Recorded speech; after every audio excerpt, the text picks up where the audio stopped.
Hi, good morning, agents. This is Kevin Lauren. I'm the Director of Training and Marketing, and today we're going to go over some very cool creative ad campaigns that you can do effectively today. You can do them immediately. So super cool stuff.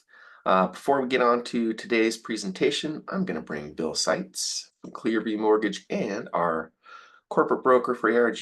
Good morning, Bill. How are you today? Good morning, Kevin. Good morning, everybody. How's things going? Not bad today. Today is a gloomy day on the Central Coast. I'm not sure how it is down there in Newport. It is gloomy and it is hump day. Yep. So we're right in the thick of it, right, Bill? Absolutely. Actually, at least it's cooling off a little bit. You know what I mean? It's finally sweatshirt and sweater time, so it's good. Oh, it's fall time. It turned, huh? Yeah, it feels like it is. It feels like it's just cracked the season here, so that's good. Absolutely. So, Bill, I know you sent out a broker tip yesterday. Why don't you go over that real quick, and then we can get into. I know Debbie's not going to join us, but we can get into a little mortgage stuff as well. Yeah, no worries. Okay, so yeah, the mortgage tip yesterday was basically regarding escrow, and just from a broker standpoint, we're just seeing a lot of, communication issues, escrow sometimes, sending checks out via snail mail. They're going to the wrong address, unresponsive. And so, sometimes we spend a lot of time tracking these checks down, and some of these escrow companies aren't very proficient at, they get to the transaction, and then when it's time to button up and get the agents paid, they're not so good. You're being too nice, Bill. Well, last week we had where they weren't going to disperse the check until there was a signer for the escrow company, and the signer was out for 3 days. So all these little things just made me want to remind you that, hey, we have an amazing gal in our in-house escrow team, Raquel Bauer, and not only that, not only does she do a 5-star job, but our whole philosophy at Alta is to get you paid as fast as humanly possible. That's always been our core philosophy. We know how hard you guys work. We know how expensive and things are these days, and we want you to get your commission check. So there is no way to get paid faster than if you use legacy escrow, because once it's recorded and title sends the funds over, we will send your money out that day. And on top of that, you'll save some money because we will discount your fees. So that's my plug for Raquel today. We were going to have her come on. We'll have her come on maybe next week. She got stuck in I guess there was an accident on the way into the office. So I feel for her there. But yeah, we'll get her on to maybe go over some escrow key points. And yeah, that's the broker tip. Awesome. No, it's perfect, Bill. Super, super important. And the other thing is you're going to find when you're working with Raquel, everything is so organized and streamlined. That also translates to how you come across to your client. And so she can help you be a rock star as well. So super good plug there, Bill. That's right. Yeah, let's dive into the interest rate world, because Yeah. got a little Interesting stuff, huh? well, we talked about it last week, and as if unless you were under a rock, all the media was talking about was the Fed cut interest rates by 50% or 50 basis points, right? 0.5%. And I had mentioned when we were on last Wednesday that I wouldn't be surprised if rates actually went up. If those who were on last week, and a lot of people scratch their head like, how is that possible? How does the Fed cut rates by 0.5%, which is a pretty in that world, that's a big move. Usually it's 0.25%, right? Yep. And you ask yourself, well, how is that possible? How can they cut rates by 0.5% and have interest rates go up the very next day? Well, if you pull the chart there and you can see that bounce, right? Last week, you can see it right there. That was last week, right? Mm-hmm. And as soon as they made the announcement, the market shot up a tiny bit, or about 15 basis points. And so the reason behind that is, if you look at the downtrend going back to, let's say May, right? April, May, we're at the top. and it's basically trickling down all the way to September. And the reason for that is, and the Fed hadn't done anything, right? The Fed had done nothing at that point. There was no cut, there was nothing happening, but you heard that they were going to cut, right? Mm-hmm. So the market's moving downward in anticipation of that cut. Of its Okay. own pressure, it's not Yeah. right. So it's Just its moving. own. Yeah. I mean, the market's anticipating this, so it's already moving in that direction. And then once the cut actually happens, then the market forces are now, in play with that decision, and it's actually risen up a little bit. You hear a lot about, if any of you guys have portfolios, you invest in stocks, and there's news coming out, and they talk about the price being baked in. Well, they've already priced this basically with the anticipation of already knowing the foregone conclusion. They already know it's going to happen, and so its movement is it's usually always ahead of the actual decision. So, but for consumers, and this is really the big takeaway, I would say, for realtors and mortgage people, the average person doesn't get into the weeds like this, understand this stuff, and watch this stuff and understand, because rates move, they're moving constantly. I mean, you could have three, as I tell everybody, you could have three mortgage pricing changes in a day. That's not uncommon, and especially in volatile markets. But the headlines are Fed cuts rates by 50 basis points, and everyone's like, yay. It's the consumer doesn't really need to know the the intricate details of what's happening, but as an overall, reason to get them excited, you still can use that momentum. You can still use that headline as like, hey, good news, rates are coming down, blah blah blah. Let's get going. And I think that's really the most important thing, because they had said, like, mortgage applications had jumped by about 15%. So just the news cycle can create people to get off the fence and to get pre-approved or whatever, even though we know, because we talk about it here, rates actually have bumped up, but we won't tell them that. Yeah. And I mean, who knows from here? It looks like, in my estimation, this was just like kind of a correction, and then we may see it come back down a tiny bit. We don't know, right? Yeah, at this point, it's in a week to settle in. I don't really see any big, you know what I mean? I don't see Yeah. anything. I think it'll probably even continue to trickle down as we kind of get into later part of the year and get through the election. But Right. the point is just for sake of understanding how these things work, it's actually really interesting if you're kind of a finance geek like myself, to see how the market moves in anticipation, and then the language and all the words they use, and then to see it do kind of do the opposite. It's pretty interesting. Very interesting. But also from a sales standpoint, there's no reason not to utilize that momentum and, make it a reason to pick up a phone and update your clients. No, I mean, that's the big takeaway here, is that news cycle, those headlines that were blasted across every single. I mean, I turned on the news 5 different times last Wednesday, and that's all they were talking about. For sure. It was in the paper, on the TV. It was everywhere. Heard it in the grocery store. It's like, but so now we got to strike and take action on that, and tell your buyers, tell your clients that's what's happening, and certainly they've heard, right? Certainly they've heard about it. So, anyways, that's that for today. No, that's a lot, and that's really good. I mean, I really enjoy. I get really excited, analyzing this stuff and seeing how it affects the markets, afterwards. And we do this for so long, and you really start to see patterns. You start to see stuff, right? 100%. Well, thanks for the update, Bill. Much appreciated. Yep. So now we're going to switch gears here. And so this is, I don't know how many of you guys subscribe to Inmin. I recommend it. Very, very good publication.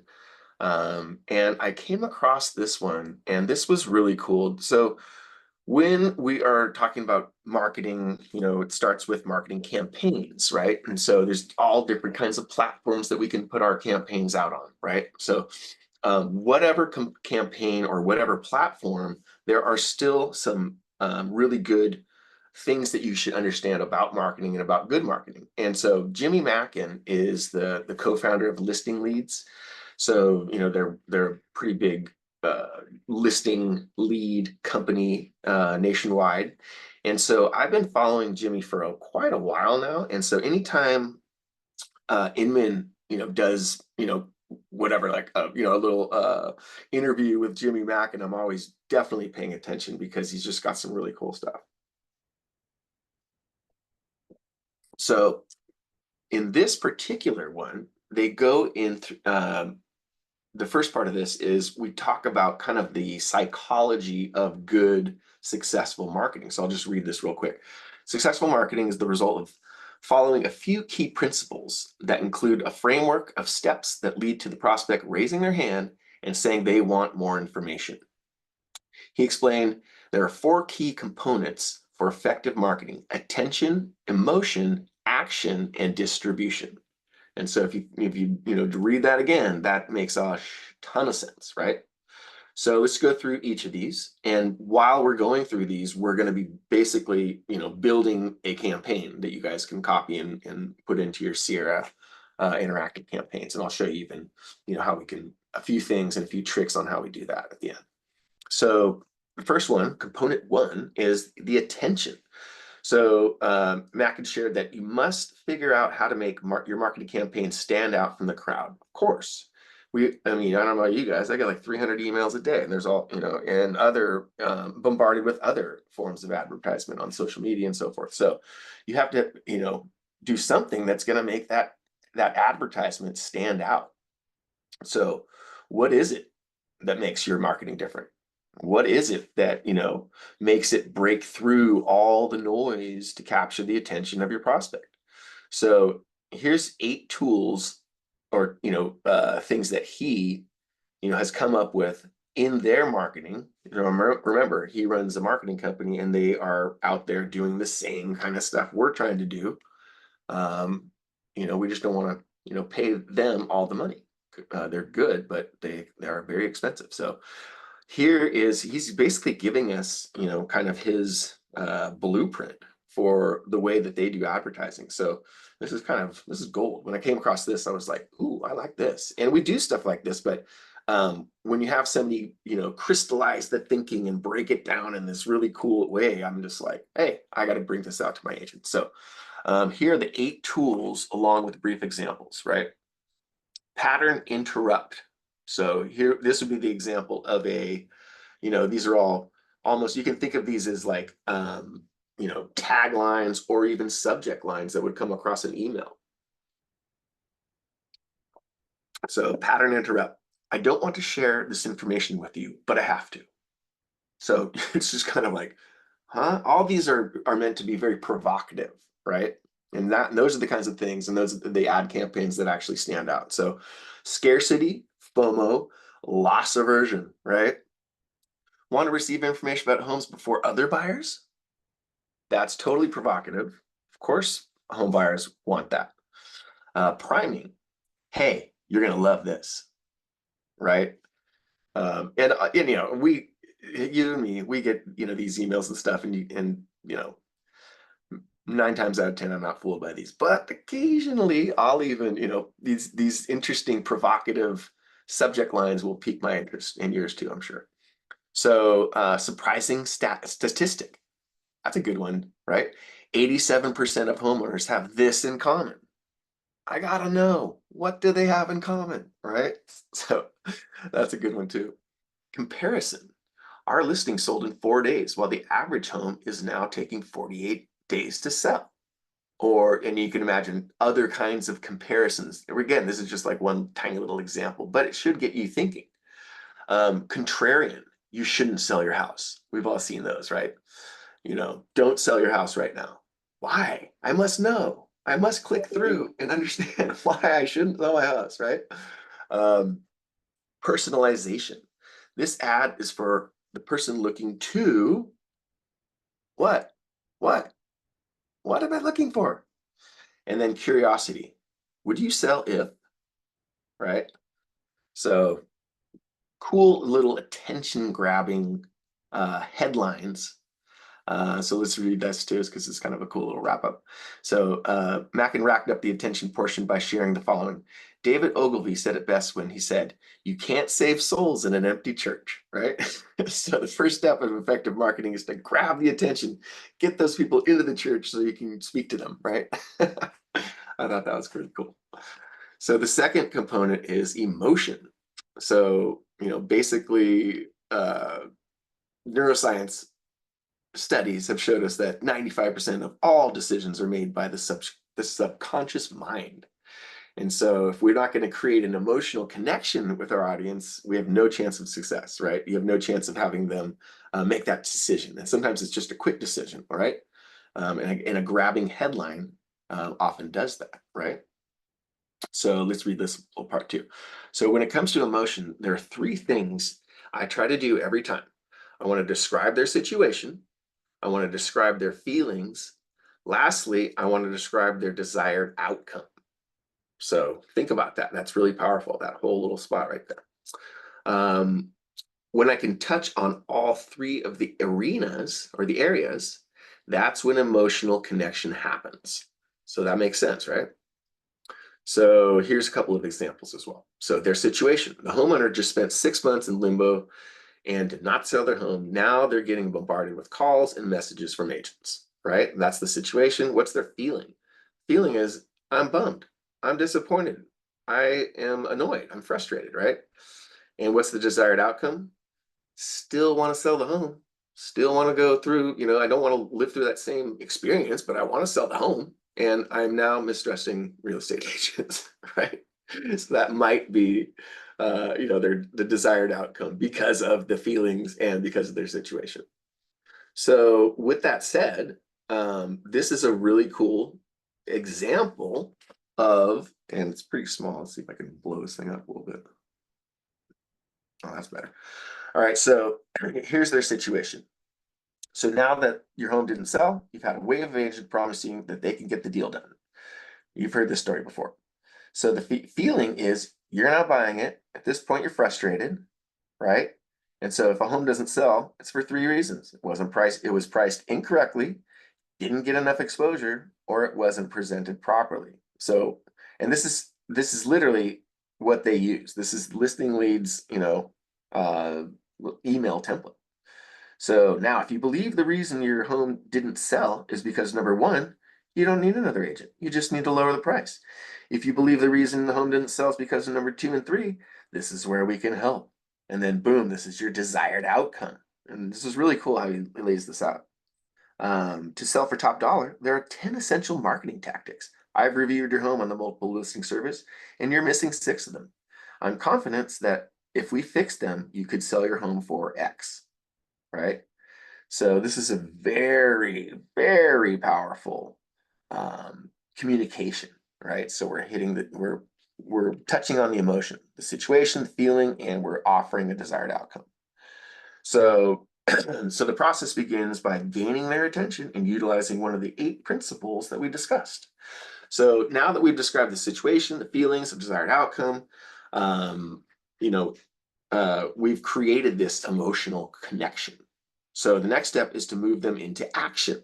Component 3, action. So we've got to get them to do something. So calls to action are paramount in any ad campaign. You have to tell the prospect what you want them to do, and that happens in every single effective ad campaign.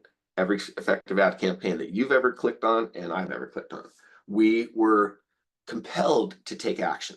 Why? Because those doggone shoes look so cool, and the way that they presented them, running through the forest and all the stuff that I like to do, I got to do it. I got to call, I got to make my, I got to pick up that phone, or I got to click through to the ad and I got to buy it. So we're taking the action.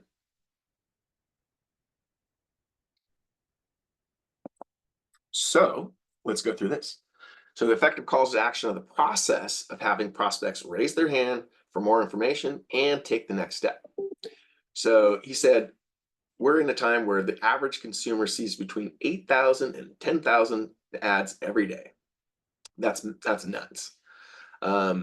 this is the part of the process where you break through all that noise to motivate the clients to act. And, we all do it. We, eventually we see an ad, or we see an ad so many times, we take that action. So you can do an amazing job grabbing the attention, making the emotional connections, but if you don't get the action step right, then you end up with a lot of exposure and not really good results, or not enough click-throughs, or not enough people taking that action.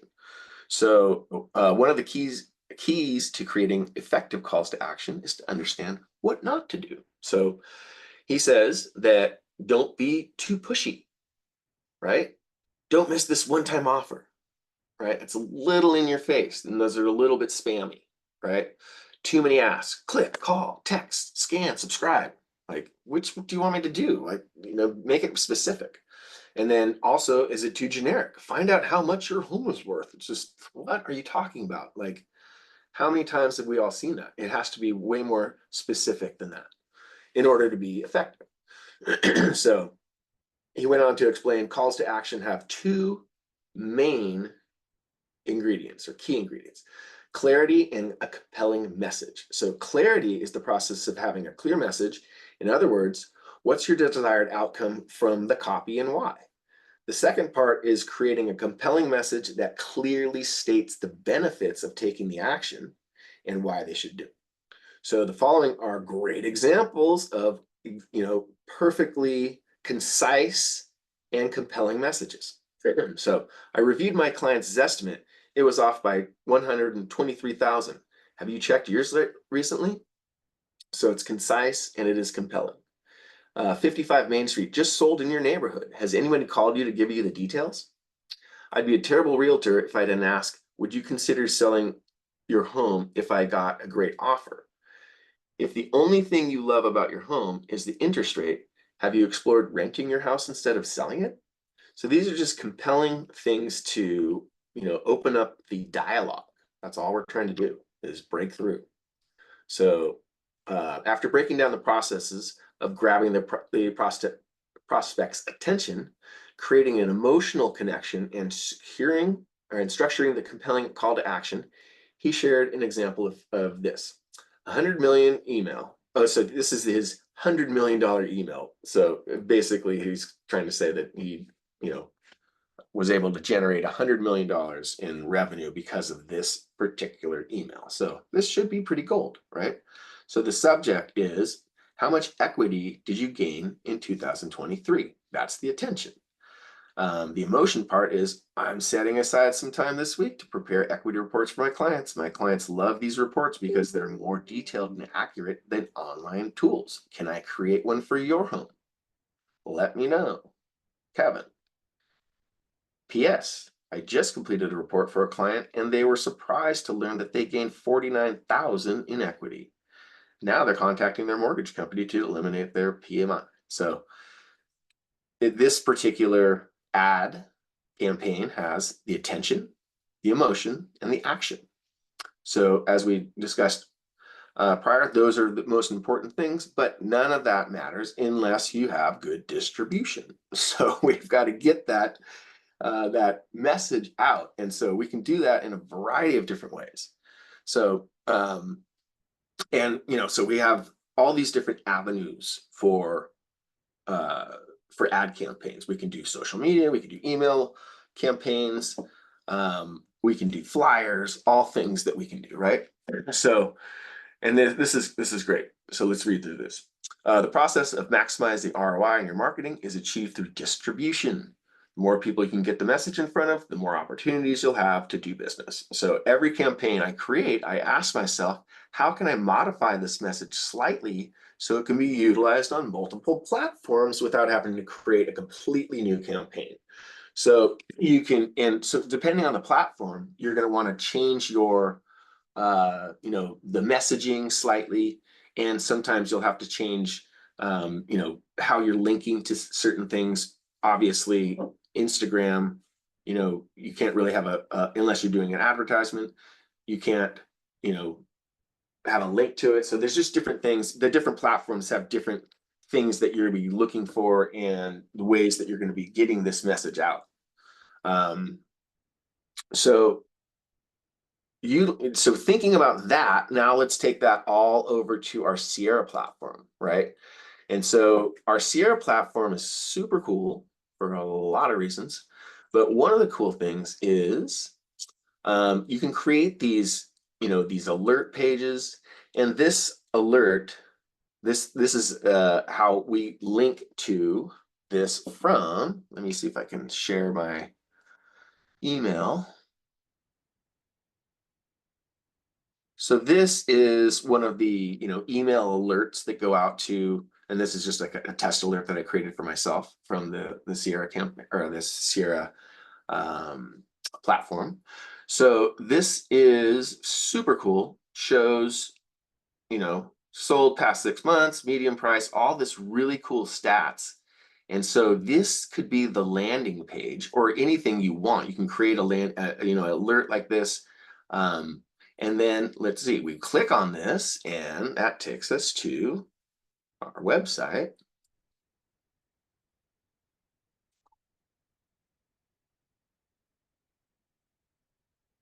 So this is the web version of this, right? And so we've got the active properties, coming soon properties, sold properties. So this is some really great info for somebody that is looking to sell their home. So this is so cool. So if you put your cursor up in the upper left, and you have to literally have it sit there for like 1 second, this little link thing comes up, and this is so cool. So we click on that, and this is our link, our tracking link generator. And so this is now a landing page. And so we can take this URL and we can use this in social media marketing. So we can put something to the same effect of the advertisement campaign that we just talked about. And we can, the thing that they're going to click onto is going to be, this incredible synopsis of what's going on in their area. So the same thing goes for a particular listing, right? You can, this is a listing on our website, or, my version of the Sierra website. So same thing with this. With any of these pages, you can create that same landing page. So with that said, you can create this you can, give it a name. You can force the full registration for anybody that clicks on it, right? And so, yeah, you want to see this great report, or you want to see this, this all the information about this listing. Let me see your, contact information, name, phone number, email address. So you can also, for tracking purposes, you can select the source and say, okay, yeah, this is Facebook, and you can put your own stuff in there. But we can say, all right, this is Facebook, and anything that any leads that come through, I'm going to know that it came from Facebook. You're going to put the campaign name, again, and then this is really cool. You'll, of course, on your version, I have a master version. On your version, it'll, of course, go to your CRM. You can also link it to a lender, to CVM, if you'd like. And so the lead comes into both. You can also assign collaborators if you have like an assistant or something like that. Now, this is the super fun part. Down here, we can decide what happens to that lead once they come in. And so, of course, we can assign drip campaigns and action plans. So drip campaigns are, of course, just a succession of emails. Those are super cool. The action plans, remember, are combinations of text messages, voicemails even, and emails. So action plans are like drip campaigns on steroids. So either way, we can assign an action plan. And so, of course, you would have to, already have your campaign built out of the succession of communications that you would want from that client after they click on your lead, right? So they're going to start getting those, either text messages and emails, or just emails if you were just going to, assign a drip campaign. And of course, you would have to have your drip campaign all ready to go. But very cool that we can create these campaigns, these creative, dynamic campaigns, and then have our Sierra interactive system create all of the the mechanics that we can utilize to fulfill exactly what we need to do when a lead comes in, which is stay in contact with them and all those great things. Another great thing is so we build the tracking link, and then we can decide, once somebody clicks on our ad, they will stop getting the action plan, right? Or they'll get switched to a different action plan. So there's really, really cool stuff that we can do with the Sierra interactive system to create these really creative, ad campaigns. So that is our presentation for today. Bill, any takeaways from today's presentation? There's always a takeaway, Kevin. Yay! It's amazing just how much is psychology, right? It's insane. I remember taking my a marketing class in junior college before I transferred over to San Diego State, and I did not realize how much of marketing is psychology. And in the beginning of your presentation and going through the different components and scarcity and call to action and all this stuff, and it really comes down to that, right? It's understanding the psychology of people and what gets them to create action, right? Yeah. And there's so many ways to do it, right? That's one thing that's kind of cool, is that it's not everybody has to do the exact same thing. Even we talk about even creating, email distribution, newsletters, as you're doing here with the, the landing pages. If you can just put it doesn't have to be super complicated, but if you put the right recipe together, there's no doubt you're going to start building your client base, building leads, and communication with new clients that are outside of probably just your referral network. For sure. And it's really cool to utilize some of these strategies within your referral network, so you can click on, hey, I'm going to send you my free synopsis or my free, market alert for your area. You could use our buyer's guide. You could do a campaign just for buyer guide and our listing one. We've already created this stuff for you guys. It's Right. already in our basically marketing portfolio. Like it's really easy. You just got to put a little bit of time, a little bit of work into it, and you could be off and running on multiple campaigns. For sure. So, how about this? You create a blog that it's basically the buyer guide. Easy. And then, so you create the buyer guide. And so again, let's use this, we'll just click on one of Rhonda's newsletters. Hi, Rhonda. And, oh, whoops. We actually have to see it. So say this was the whole buyer's guide, right? And look how cool this is. Nice work, Rhonda. Same thing. What was that? Is that Rhonda Butler's? Yes. That's awesome. And so same thing, we put our little cursor up here, we get that buyer's link, and away we go. Now we've got a landing page. And we have a landing page on steroids that has tons of stuff ready to go, and firing off drip campaigns and alerts, and it's just, this stuff is ready to happen. So the tools are there. We just have to put in the time and build it out, and success is waiting. And it's just like, it's just building the infrastructure, which doesn't, yeah, you're going to spend a few hours doing it. And maybe if you're on our program 2 or 3 with Kevin, he can help you, but or if you're not, maybe you want to upgrade and have this stuff done in collaboration with Kevin. But the and we talk about this with the newsletters or anything that you're going to do, you're going to put a little bit of front end work on it, and then it's on autopilot. Yeah. Maybe Rhonda, for example, here in this example is spending some time. I don't know if she's doing it bi-monthly or weekly or whatever, but it's just creating basically creating time every week to do it. It's like I have to sit down and punch out the Broker Tuesday tip. And sometimes I know exactly what I'm going to say ahead of time. Sometimes I do, but I mean, that's something that I have to do every single week, and it's in my schedule. And so there's nothing different for the agent building the newsletter or putting out getting the information. You just got to be consistent, and it's got to be part of your habits. It's exactly the same. Yep. Good point. Consistency is always the key in marketing. So there's no flash in the pan. You can get lucky. Oh, wow, I did this little campaign and I got a buyer, or I got a seller, congratulations. But you really need to it needs to be part of the program always, right? Never, don't be marketing. No, I mean, we proved it with our, the Baja Surf properties. I mean, it was, Oh yeah, build out a list and send out quality content, and people will stay and want to see it. They'll actually be looking for it.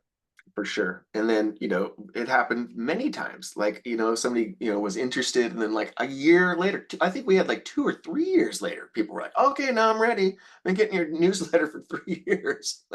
Sweet. Yeah. And it's all about, it's about content and being relevant. And so, good stuff, Kevin, as always. We're here to grow and learn and stay on top of our game. That's a fact. So agents, thanks for joining us this morning. Get out there, make it a great day, a great week, a productive week, and we'll see you guys next Wednesday on the webinar. Bye-bye.